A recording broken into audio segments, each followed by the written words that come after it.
There is a ton of misinformation about Pilates on social media right now, and you probably believe that some of it is true. My name is Melanie. I'm a certified Pilates instructor, and I have taught thousands of clients online and in New York City. In this video, I'll walk you through the 4 biggest Pilates myths and how debunking them might help you get stronger and better faster. You've seen videos online of somebody doing some crazy Pilates move, and one foot is up here and the other foot is over here. And I'm sure for a lot of you out there that could stop you before you even start. Well, I'm happy to tell you that myth number 1 is that you need to be a Gumby to do Pilates. In my work with clients in the studio and online, I see this hesitation all the time. Well, the good news is you absolutely do not need to be flexible to do Pilates. In fact, the people who are not naturally flexible are the people who sometimes can benefit the most from Pilates. Pilates is a system that builds strength, develops flexibility, and even helps stabilize joints. Any qualified instructor can provide variations, progressions for clients to meet them at any level of flexibility. With regular practice, many clients see big improvements in their flexibility over time.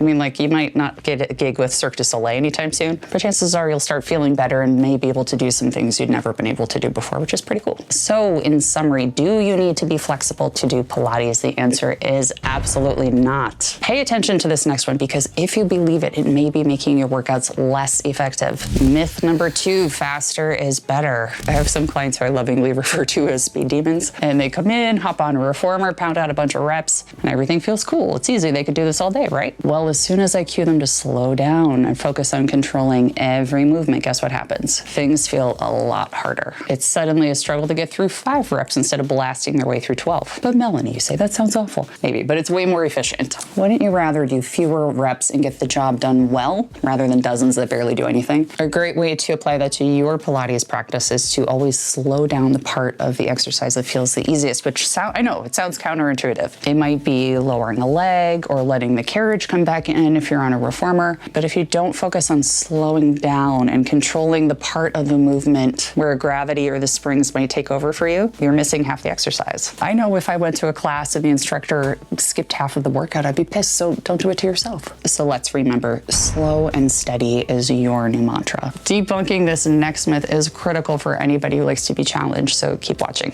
All right, so little peek behind the curtain. Every Pilates teacher has seen this go down in class. We give a spring cue, and then there's somebody in the corner over there who's always popping on another spring because they feel like they need more. Well, what if I told you that this might be doing the exact opposite of what they think it's doing? Myth number 3, the heavier the spring, the harder the workout. Springs in Pilates are really interesting because they behave so differently depending on the exercise that you're doing. For instance, if I'm doing footwork on the reformer, pushing away from the foot bar, a heavy spring load is certainly going to make that feel harder. But for other exercises like bridges and planks, adding more resistance makes these exercises easier, not harder. This is where understanding the intention of an exercise is critical to learn how to adjust your own spring load. A quick and easy way to think about this one is most of the work coming from pushing or pulling a load? Or number 2, is most of the work coming from having to stabilize? Generally, for very grounded exercises like footwork, hands on straps, or side lying legs, a heavier spring load will make that work feel harder.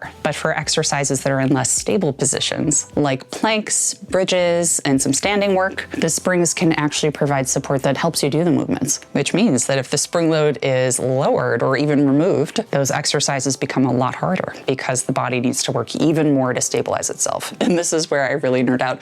The goal of some exercises can even change as you add or subtract resistance. For example, leg circles. When we do these with feet and straps, clients primarily feel this in the inner thighs and in the hamstrings. But when we remove the straps, the core has to work way harder to stabilize when the legs are no longer supported. Look at that. I talk about these nuances all the time in my channel membership. So if you'd like to learn more, I'll include a link in the description box down below. So to recap, adding springs to certain exercises can sometimes make them harder, but sometimes it can make them easier. Experiment and compare to experience the differences for yourself. For this next myth, I can already hear the chorus of groans from Pilates teachers worldwide. Number 4, Pilates is basically the same thing as yoga.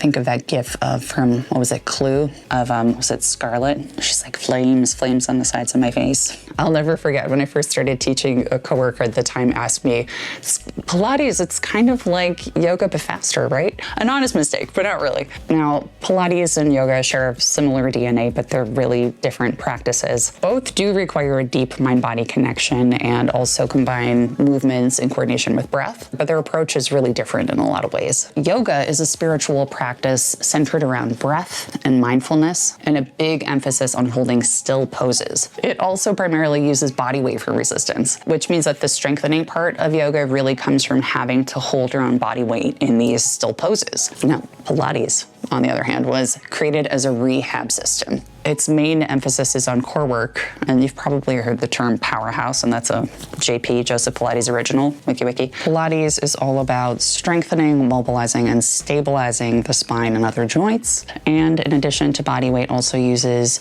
equipment and props to offer additional resistance. Case in point, this bad boy right here.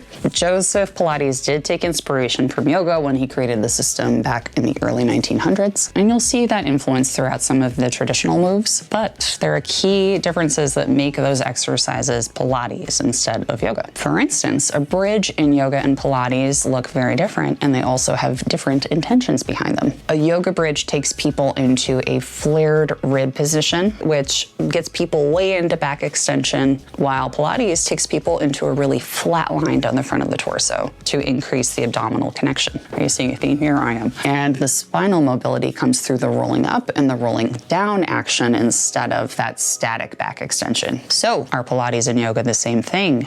Absolutely not. Both are great, and good old JP definitely took some inspiration from yoga, but the two are different systems with different intentions and very different outcomes. So, which Pilates myths have you believed? Leave me a comment down below. And if you want to learn some of the most common Pilates form mistakes and how you can easily fix them, watch this next video. You might learn something new that could change your practice forever.